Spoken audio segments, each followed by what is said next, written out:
Hello and welcome. Today we're going to be talking about parent voice and choice. Now, parents are not the problem. They're the solution. So we're going to see 3 ways that the parent voice and choice benefits every student. Hi, I'm Dr. Ed. I'm running for Catholic Trustee in Calgary Wards 1, 2, and the beautiful town of Cochrane. Was just there this morning. Today, we're going to be talking about this parent voice and choice and why it's so important if we're going to have the best possible education for our children. So the 3 topics that we're going to discuss today are parent choice matters, parent voice matters, choice matters, and voting matters. So let's jump into it. So the first one I'm going to talk about is why the parent voice matters. Now, if we look at, I know there's a lot of debate around the curriculum, but if you look at the core of curriculum around the world, much of it is very similar. But it is the context of the students, families, and communities that is very, very different. So it's no wonder why the OECD, the Organization for Economic Cooperation, has shown that more parental involvement just makes a huge difference for student success. Italian parents that asked how the kid was doing in school once a week or more did 38% better in math. That's not bad. That's not bad as a gain.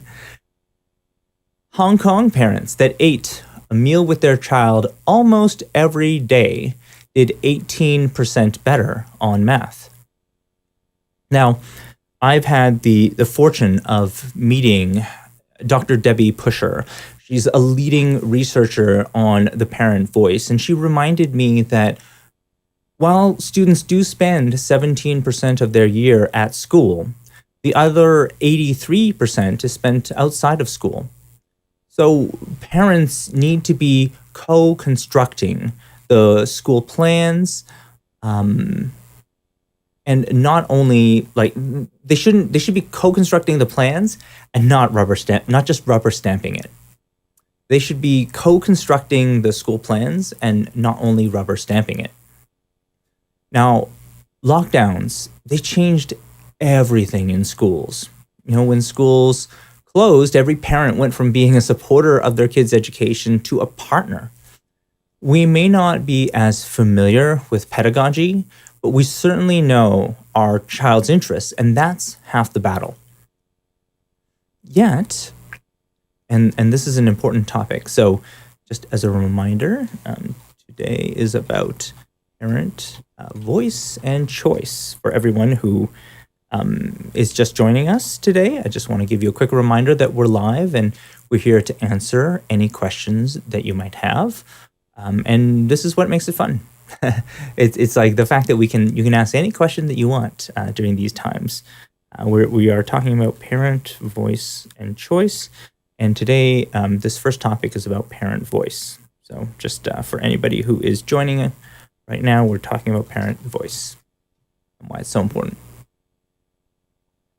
So on one hand, we already know that there's huge benefits to having the parent voice. The research certainly backs that up. Yet at the same time, something strange was happening in Alberta. Instead of more parent voice in school councils, we saw less. In fact, we saw 118 schools in Calgary that posted school council agendas online last year that had not posted a school council agenda, newsletter, or even date or minutes for September or October 2020. The parent voice was becoming silent. While it was reported that 10% of learners were moving to online schools in the CBE, we were surprised to find that over 34% of schools in CBE and 30% of schools in CSSD no longer had an active school council in early 2020 to connect parents and collect their voices. So you might think, this isn't hard. We can do this. Parents are used to attending meetings online. But many of the active parents in schools had made a decision to teach their kids from home last year. And while the CBE Learn school didn't at that point have a school council last year, the St. Isidore online school did. But it only had one vote at meetings like the Alberta School Councils Association, or ASCA, even though it represented 10 times the number of students, parents, and families of a typical K-9 school. And the reason why parent voice is so important to me is because I've seen firsthand what happens when the parent voice is taken away. I was required to withdraw a motion that started from conversations with over 300 parents in my capacity as the elected school council chair at Blessed Marie Rose. Parents expressed worry about screen time, mental health, and support for children with exceptional educational needs. So I was ordered to withdraw this motion because my child attended the St. Isidore online school. And I was told that I can no longer stand as a representative for the BMR school. And some of you who know me already know the rest of the story. I was elected the chair, I think out of like 7 different candidates, I was elected the chair of the St. Isidore School Council. And today, I stand before you running for the election of the trustee position for Calgary's Wards 1, 2, and the beautiful town of Cochrane. And so this voice and choice really matters because nobody knows what works best in an online or hybrid scenario. And let's be honest, like this is we're all figuring this out as we go, right? We described, I remember Principal Lynn described it as we're building this plane as we fly it, or we're building the boat as we sail. The reality is we have no idea what practices work best. Where do we get this information? From parents, right? This is why the work of Debbie Pusher is so important. She was saying, like, you know, a lot of times, like, parents are seen as a problem. They're not the problem. They're the solution. They're the ones who know best what works today in this scenario. And this is why I look very critically. Look very critically at every single trustee candidate. Do they have kids that are attending like school right now? What age are they? Right? What grades are they in? How have they had to adapt their processes? How have they had to adapt to online learning? How have they had to adapt to the new health restrictions? This type of insight is crucial at the decision-making table. It's not good enough to have somebody who, oh, their child went to school and they're all finished now. That's not going to work. That's not going to help you. In the same way as somebody who's just starting, right? Like who has maybe somebody in kindergarten and has never really experienced the lockdowns, they're not going to know. They are not going to know what works best for kids in this time. And so it is very important, your choice of trustee. And I want you to take it seriously. I want you to look at the different options that are out there, and I want you to look at the candidate that has the most experience with doing lockdowns, you know, doing the online side. Everything is so different now. So I hope that makes sense. And of course, I always like pulling this up because it's my favorite, but I'm always curious. What are you wondering? Post a comment. I'll answer it live. I love your comments, by the way, and I do really appreciate you mentioning these. And I hope, by the way, sometimes, like, we've had some audio problems. We're trying to improve it. Let me know if you can't hear me, and if you can't hear me clearly. So, can you hear me? All right, cool. Next up, we're going to talk a little bit about choice. Why choice matters. You know, if it's okay, I'll tell you a little story. today, I was just at St. Mary's Parish in Cochrane, and a parent had come up to me and they asked my thoughts on a school trustee in Toronto. She was Catholic and she had a strong faith foundation and strong faith beliefs. But when she expressed these beliefs inside the Council of Trustees in Toronto, she was ridiculed, made fun of. She was silenced. She wasn't allowed to talk. And ultimately, she was sued. So she was at harm financially. And she wanted to know my thoughts. She wanted to know my thoughts on this. And what I said to her was, I always say this, I'm a systems level thinker. And I see things from the perspective of laws and, what works like at the system level. And so I told her that, that seems like a violation of this person's rights under the Canadian Charter of Rights and Freedoms. For example, the freedom of religion and freedom of expression are charter rights at the top of the legal hierarchy in Canada. School boards cannot, through policy or action, limit a person's charter rights. And so it's an understanding of that seems really weird because that seems above and beyond what a board of trustees is even capable of doing. And so many people have been asking my perspectives on things like masks, and they've been asking my perspectives on things like the vaccinations. And I've been saying pretty consistently that my perspectives, because I'm a scientist, align very closely with the scientific consensus. However, if this is something that you do not believe in, I will still fight for your right to choose because, not because I agree with it, and this is the important thing for any candidate, is because your ability to choose is important for our freedom and for our democracy, right? When I don't take away your ability to choose, you no longer have freedom. You no longer have democracy. That defeats the whole purpose. We, as Canadians and as Albertans, are strong because we have a diversity of opinions. The freedom to express those opinions in public debate, and the right to choose what is best for our children. And so this is why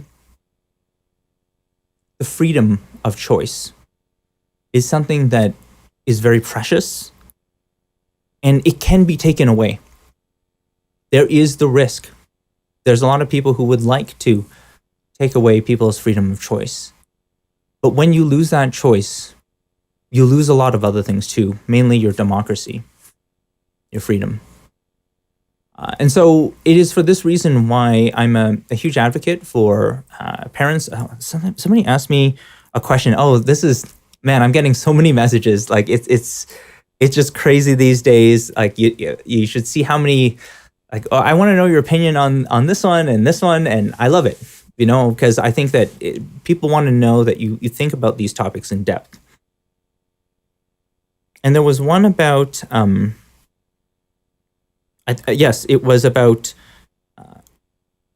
the teaching of, was it teaching? No, it was about transgender equality. And one of the things I said there was the way it currently works in Calgary Catholic is that if you are being taught something in the health curriculum that is related to gender and sexuality, generally parents are informed in advance, and they have the option. They have the option to decide that, no, I'm not going to teach these to my children. I'm going to give them the option because I'm going to teach them at home, for example, or I'm going to teach them something different at home. So this is up to them, right? It is part of their choice as a parent. And I think as a parent, you know what works best for your own child. You know how you want to raise them and what kind of perspectives you want to give them. And I am here as a trustee to fight for that right, to maintain it. And if necessary, use the Canadian Charter of Rights and Freedoms to protect that right. I may not agree with it, but whether I agree or not doesn't matter. Because at the end of the day, your choice is paramount. If you do not have that choice, you do not have freedom. You do not have democracy. So be thankful. Be thankful we live in a place where people can have very different opinions. And they can express those opinions, and they can choose what is best for their children. And as parents, like, I know you always make you based on the best information that you have, that is how you make decisions. And I think at the policy level, that's also what we do as well. Like at the policy level, oh, wow, thank you so much, Alice. I appreciate that. Alice says, you're the perfect person for the job. I really appreciate that. So your ability to make this choice as a parent is based on the best information, and our ability as trustees to make the best decision is based on the most information that's out there. That's why I talk about scientific consensus. It does not work as a scientist for me to just look at one study. That's not how we operate as scientists. We look at multiple repeated studies. We look at meta studies, because you can never prove anything with a study. You know, science is all about disproving stuff. And so you look for contrarian angles and you look for like disproofs of it. And when it becomes super hard to find a disproof, you go, we're getting closer to the truth now. Right? In the same way, like we never take a single passage of the Bible and we say like, oh, this is definitely the truth for everyone right now. Just like literally from the words. No, like every single like father is deep in their faith because they understand the context in which it was learned. But that said, you know, people have very strong perspectives and I want to respect them. And I'm here to say like, yeah, if somebody like wants to put, there was another one about a flag. Oh man, there's so many discussions I've had. I'm just like all over the place. I'm sorry. This was a discussion about, we wanted to put like a pride flag onto school campuses. Somebody wanted to do that. And like I said, I'm a systems level thinker. And the discussion I had about this was like, I'm not even debating whether or not like it is the right thing to put something like that on. I was saying like, this is really weird because you're putting like messages onto school property that have not been approved by the board, right? Like this is one person just making a decision. And so we would never want that to happen in any of our schools because like you could put out whatever message you want. And I think that's the key is that if you're going to start allowing messaging, then allow messaging, right? Like any type of messaging. But if you're not going to allow messaging, then don't allow, like restrict that completely. And so it becomes unfair when you have one group of individuals that has a message and then another group, like for some reason, they're not allowed, right? There has to be a very strong reason for doing it. And I'm not saying that you wouldn't, but you would do it at the board level, you do it at the policy level. And so it's not the right approach to just go up to a school and do something like that on the school property. It just, you wouldn't do things at that scale. You have to think about the system as a whole. You know, you would be making a statement and great. If that's the statement you want to make, then make the statement. But if it's not the statement that you want, then vote that down and don't make it happen. That's why your choice of trustee is so important. They are the ones who are going to be advocating for you, and they are going to be the ones that are trying their best to uphold the policies that ideally work for as many students as possible. And I did say, you know, God calls us to care, to love all people, but also provide a safe space for them, right? Like they shouldn't feel threatened in any way.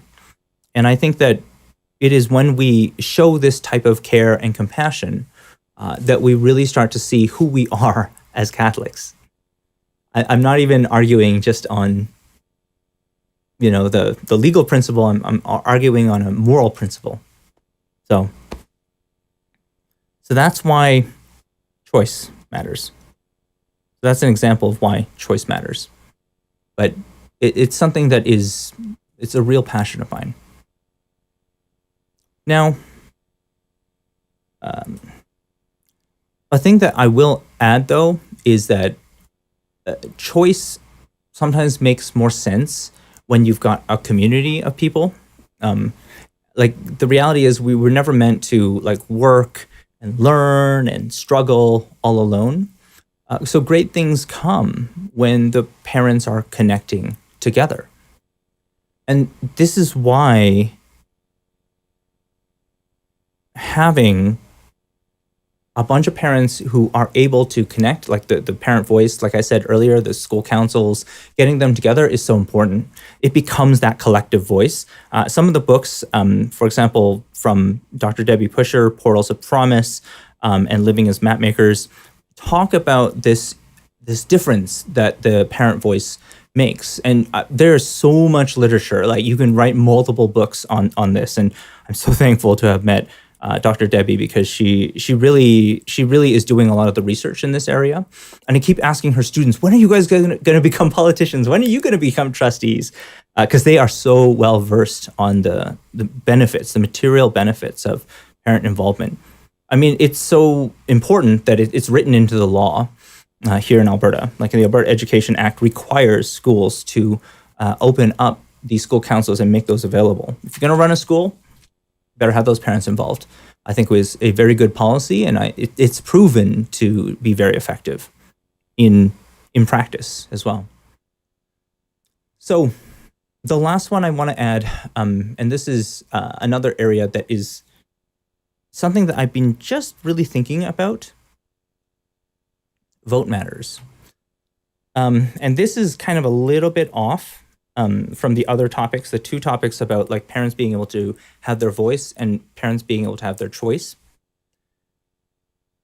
This is important, but how does this translate into the parent voice and choice turning into policy?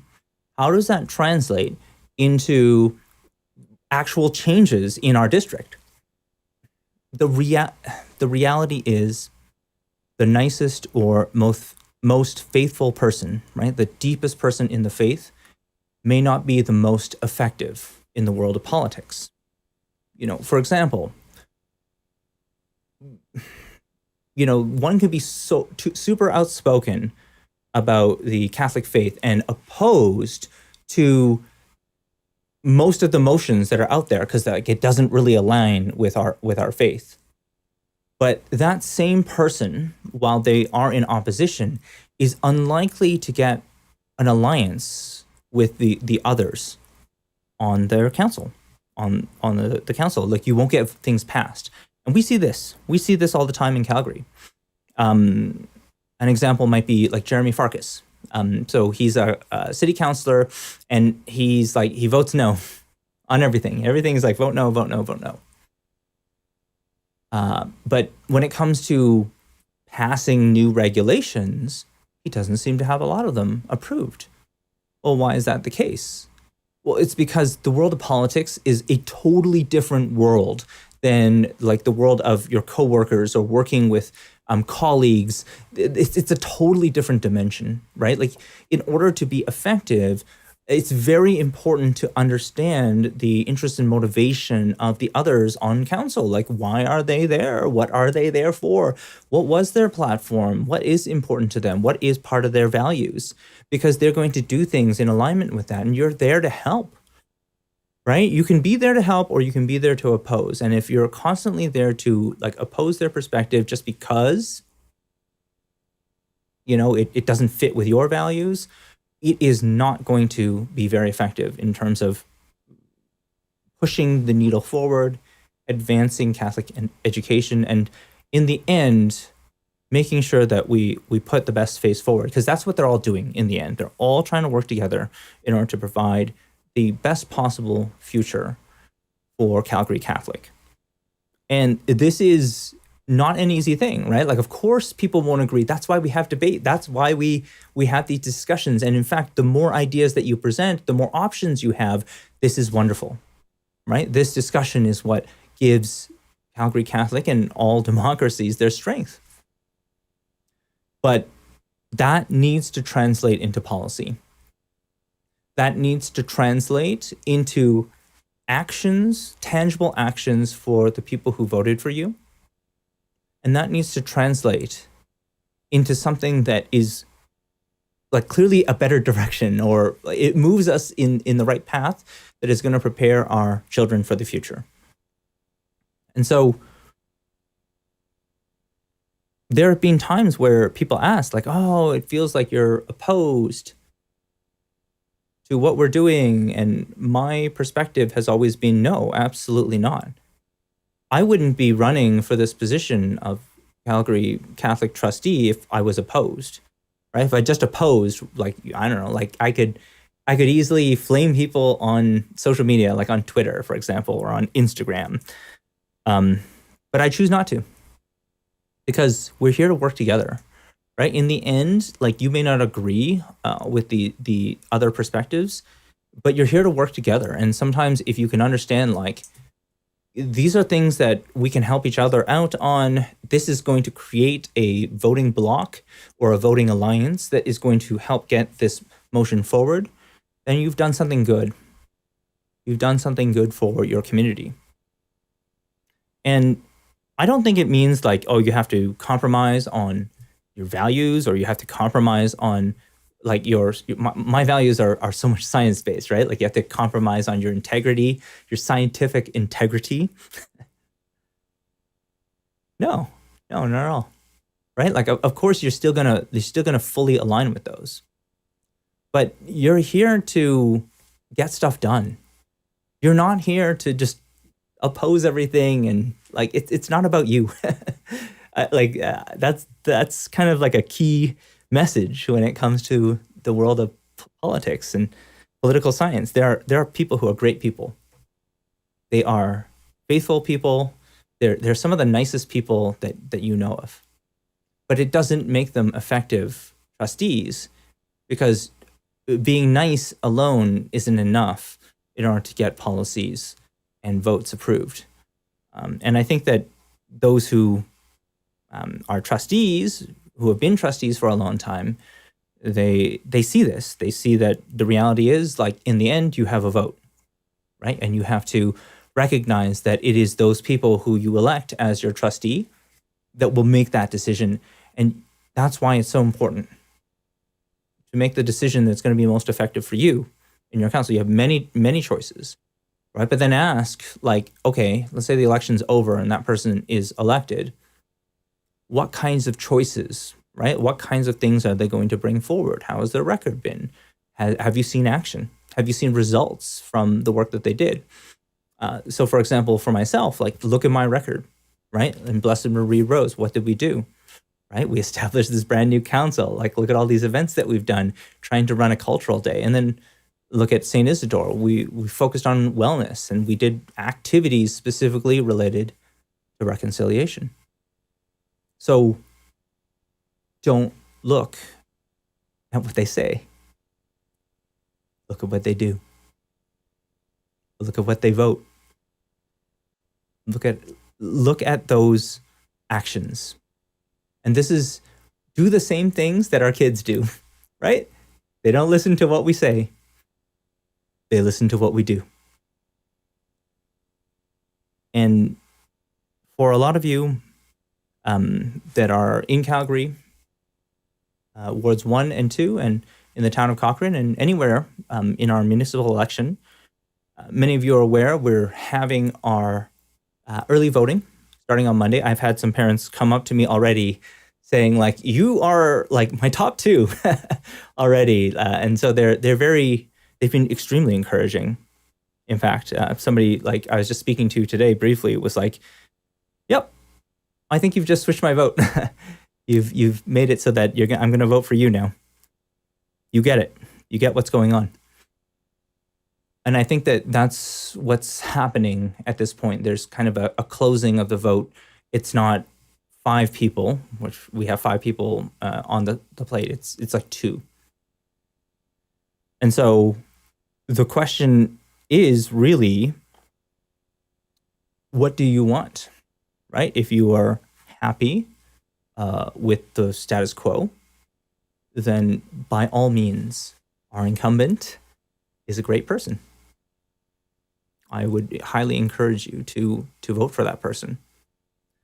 But if you're worried about how Catholic education in Calgary is portrayed in the media, if you're worried about the upcoming K-6 curriculum and the realities of what's going to happen over the next few months, which is going to be dramatic, if you're worried about health and wellness inside our schools and what we can do, especially for reconciliation and diversity in terms of getting, and what I mean is getting policies through that are going to help in these areas, then you really want to look at who you think is going to be able to help you the most in terms of your vote, in terms of who's going to align those votes, who's going to get consensus, who is going to make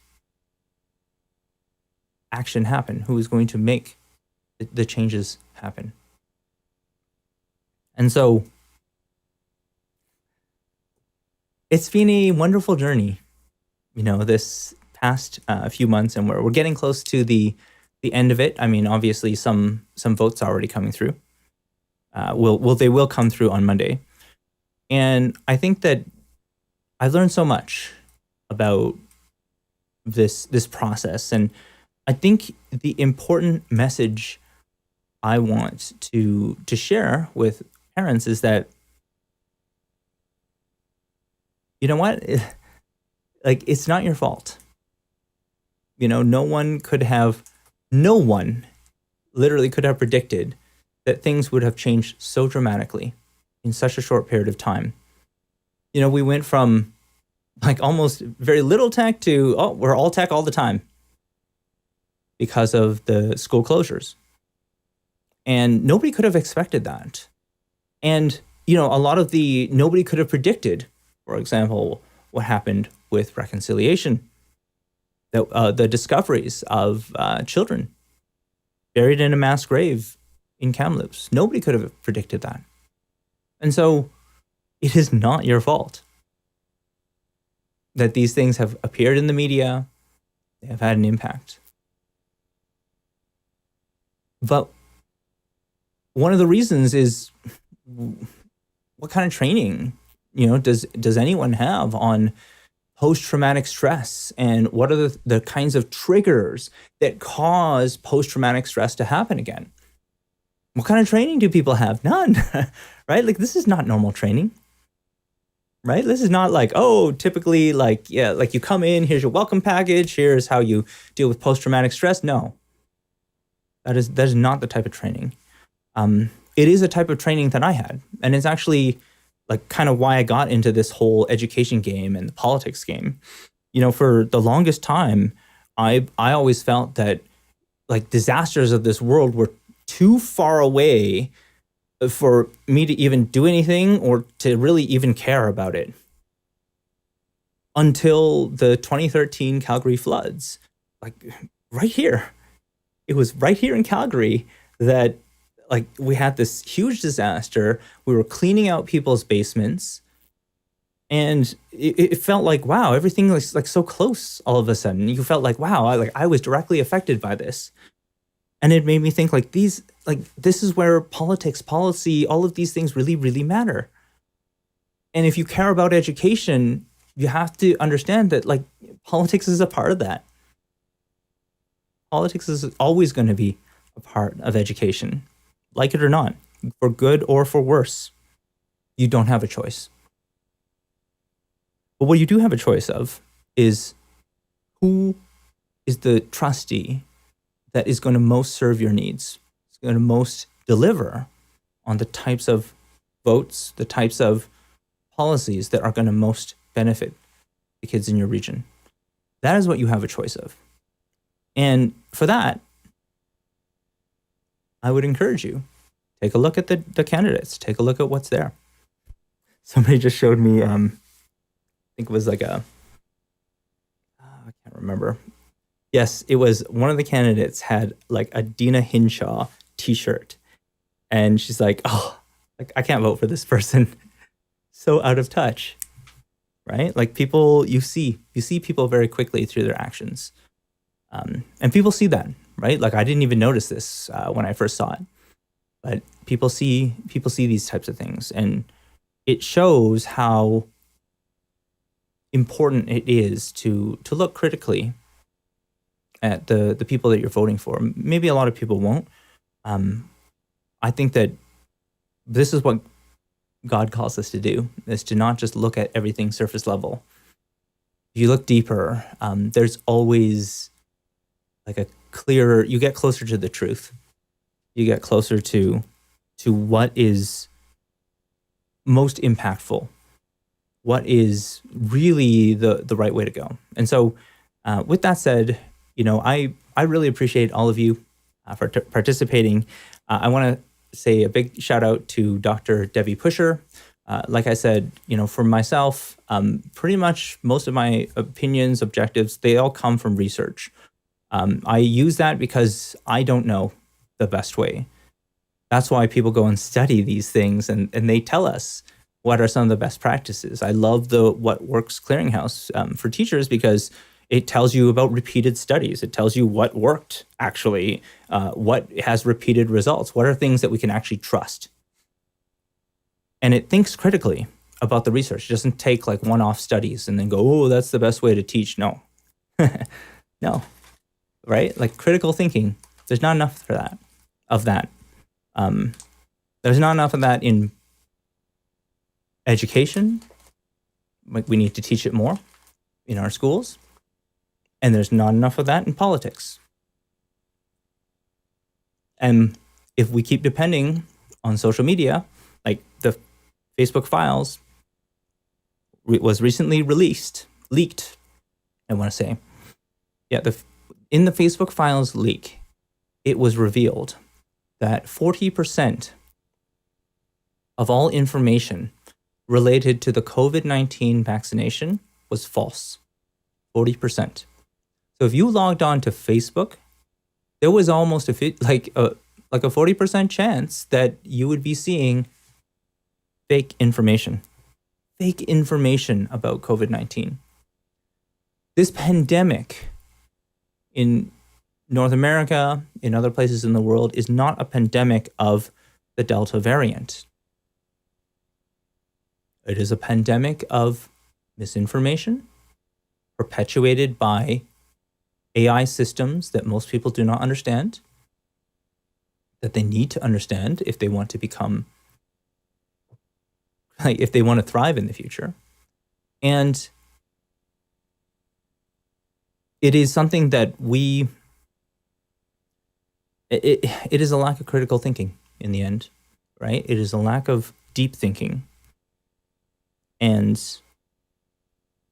I have mentioned this before, that I believe that we are called to be deep thinkers of our faith, not just looking at a line, of a text in the Bible, but looking at the context, and deep thinkers of the science, not just taking a single study, but looking at meta studies, looking at like refutations, looking at all the evidence. And that's not easy to do. That type of critical thinking is not fully developed for a lot of curriculums, and is not fully developed it's not fully developed, just period, among a lot of people. And I think that's why I felt it was important. Like I don't need to be involved in politics. Like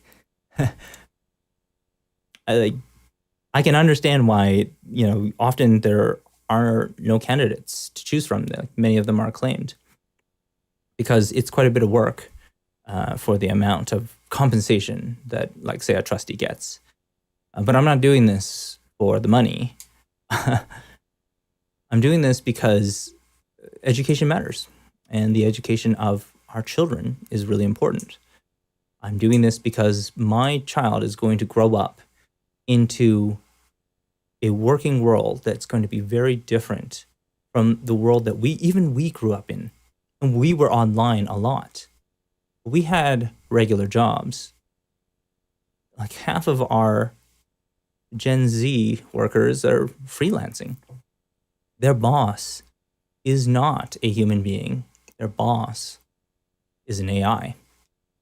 And so how can you possibly thrive in that scenario with no knowledge of AI taught throughout the entire curriculum? We're just starting to talk about programming. I'm like, we're already backwards. Forget programming. Focus on the AI side. More of what you see on the internet is impacted by AI every single day. And it is by code. And moving forward, you're going to find that many of the things that were really like things that I thought were so hard to do. Like I remember when I was in school, like doing a 3D graphics engine was just killer. Like I couldn't do it. Nowadays, people got Unity and they're like, yeah, I just coded this 3D thing in like 5 minutes. I'm like, the coding gets easier over time. Learn the AI, learn the systems, because they all follow the same patterns. And if you understand the patterns, you will have something that will be very beneficial for the rest of your life, and it won't get old. Like even if there's all this automation, outsourcing, your knowledge of AI will always be beneficial, because they're just systems that repeat the past. And when we start to understand how they repeat the past, we start to understand that this is why it is so important to learn it. This is why it's being prioritized in kindergarten in China. This is why it's being prioritized in so many places in the world. Like you go to Dubai, they're asking about AI. Why? Because they know this is the thing that's going to change the world. And so with that, I am looking forward to connecting with you. Some of you have already reached out on the chat. So we have a Tidio chat. So basically you go to my site, edwardtse.com. And then right there, you can actually open the chat and you can start chatting directly with me or with like we have some bot responses as well for common, like frequently asked questions. And so we're there. If you need answers to any questions, we're here to answer them. Some people had doubts, they weren't sure. And so sometimes like getting onto the chat is very important. I'll be there. I'm there at the chat, and this is something that is important to me. And I said this to, and I want to give a big shout out to Ken. Ken Hoffman's a teacher. And actually I've had several teachers reach out to me saying like, oh, I've looked at all the different like candidate platforms and yours is 100% like the one that I'm choosing. You've already got my vote. And Ken, who was with me at St. Mary's, like said some things that were really, really interesting. Like he said that it's this understanding of the issues, right? Like it's what makes it very clear. Like somebody who has the educational background, who has a background as a principal or as a teacher, they can kind of very clearly see these things that maybe if you don't have a background in education, you wouldn't see between all the different candidates. And so it's not easy. It's not going to be an easy choice or an easy election. But I think it's an important one. It's an important one to take seriously. And I appreciate everyone who is involved, who is going deep, who is thinking further. And so my campaign's out there. If you want a lawn sign, somebody just asked me for a lawn sign, like 2 of them on their lawn just this weekend. They're still available. So you can reach out to edwardtse.com, edwardtse.com, and there's an order button, or you can go edwardtse.com/blog, edwardtse.com/blog.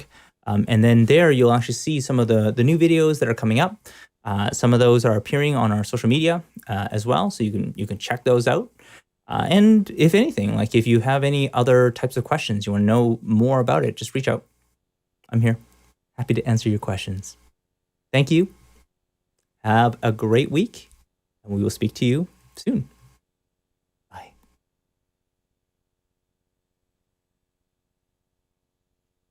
Oh, before I go, I'm going to write my website. So before I go, I sometimes forget to do this. Go and visit my website. Thank you. See you